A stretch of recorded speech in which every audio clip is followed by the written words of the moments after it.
আল্লাহ তাআলা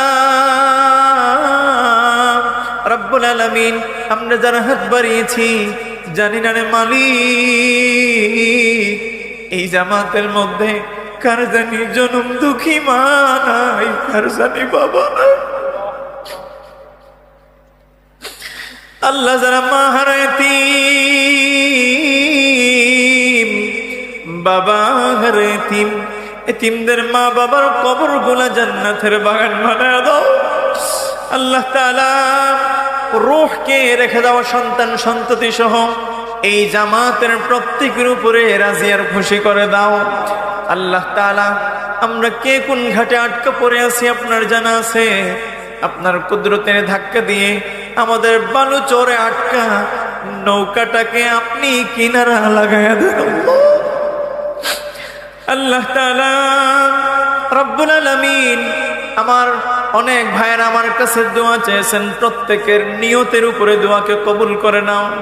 আল্লাহ তাআলা আমাদের তামাম অভাবীদেরকে অভাব দূর করে দাও, মুসিবত যাদেরকে ইহসান করে দাও, পেরেশানিওয়ালা যারা আছে তাদের পেরেশানিকে দূর করে দাও।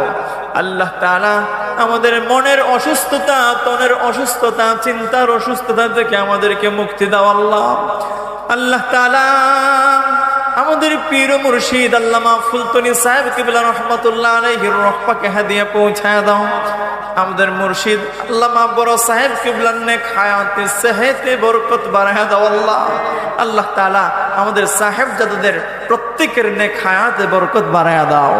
আল্লাহ তাআলা আমাদের মাতার ছায়া হিসাবে তাদেরকে দুনিয়ার জমিনে সুস্থ শরীরে বহুদিন নেক হায়াত ভিক্ষা দাও আল্লাহ তাআলা যাদেরকে সন্তান দান করেছেন সন্তানের হক পরিপূর্ণভাবে আদায় করার তৌফিক দেন আল্লাহ তাআলা। সন্তানগুলোকে নেককার, সালিহিন, মুত্তাকি, পরহেজগার, মুমিন, মুহসিন, ইমানদার বানায়া দেন আল্লাহ তাআলা। সন্তানদের কারণে দুনিয়া আখিরাতে কোন ঘাটে আটকে বেইজ্জত কইরেন না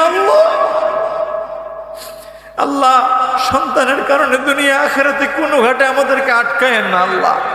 আপনার হাবিবের ওসিলায় আমাদের দোয়াকে কবুল করেন, আমাদেরকে জীবনে বারবার হারামাইন শরীফ ঈদের মকবুল জিয়ারত নসিব করেন।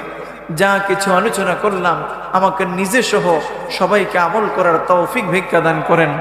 ওয়া সাল্লাল্লাহু তাআলা আলা খায়রি খালকিহি মুহাম্মাদিন ওয়া আলা আলিহি ওয়া আসহাবিহি আজমাইন বিওয়াসিলাতি সাইয়্যিদিল মুরসালিন বিহুক্ক লা ইলাহা ইল্লাল্লাহু মুহাম্মাদুর রাসূলুল্লাহ।